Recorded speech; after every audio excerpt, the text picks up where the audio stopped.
I want it destroyed. It doesn't deserve a second chance. My husband didn't get a second chance. Why would this weapon get a second chance? And welcome back to Square Off. That was Julie Erfle, widow of a Phoenix police officer. She is now suing the city of Phoenix and the city's police chief to block the sale of the gun that was used to kill her husband, Officer Nick Erfle, back in 2007.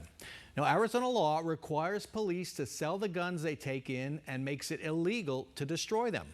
According to Erfle's lawsuit, thousands of guns that are auctioned off are recycled in future crimes.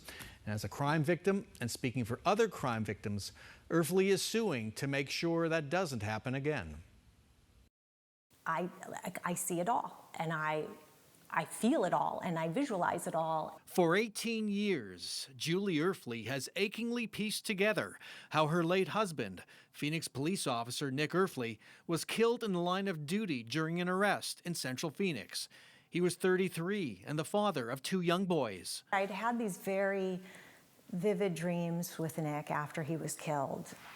And in these dreams, we were having conversations. And a lot of the conversations, for some reason, were about the gun. It was just a couple of years ago that Erfle found out, by accident she says, that Phoenix police still had the gun used to kill her husband. I want it destroyed. It doesn't deserve a second chance. My husband didn't get a second chance. Why would this weapon get a second chance? Erfle's new lawsuit against the city of Phoenix and Phoenix Police Chief Matt Giordano contends that Arizona's Victims' Bill of Rights allows her to block the police department's sale of the killer's weapon. Like, it is responsible for the violence that was committed against my husband's body. And you don't ever forget that violence. And it's that violence that really, I think, eats away at you. Erfle's lawsuit could bump up against a 2013 Arizona law that makes it illegal for law enforcement agencies to destroy weapons they've confiscated. Phoenix PD and other agencies must sell the weapons through auctions. There's a high risk that this gun is going to be used in another crime. There is a high risk that there is going to be somebody just like me who then has to go through this, and that's not okay.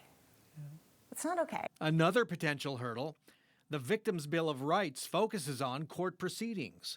There was no trial for Nick Erfle's killer. He was shot and killed by police later in the day.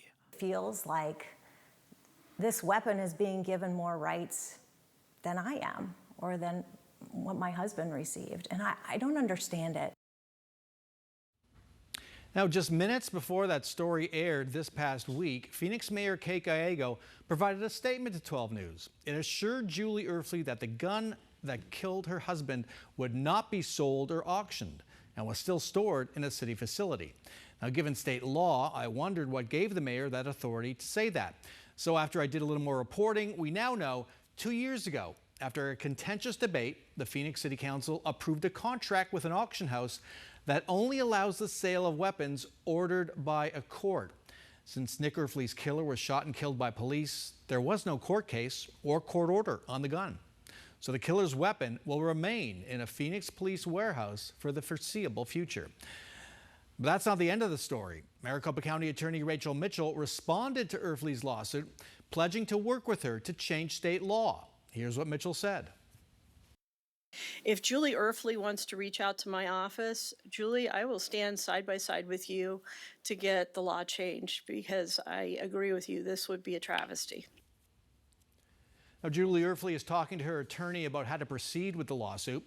In an email to me, she thanked Mayor Gallego for keeping the gun off the auction block and hopes other victims of gun violence have the same opportunity.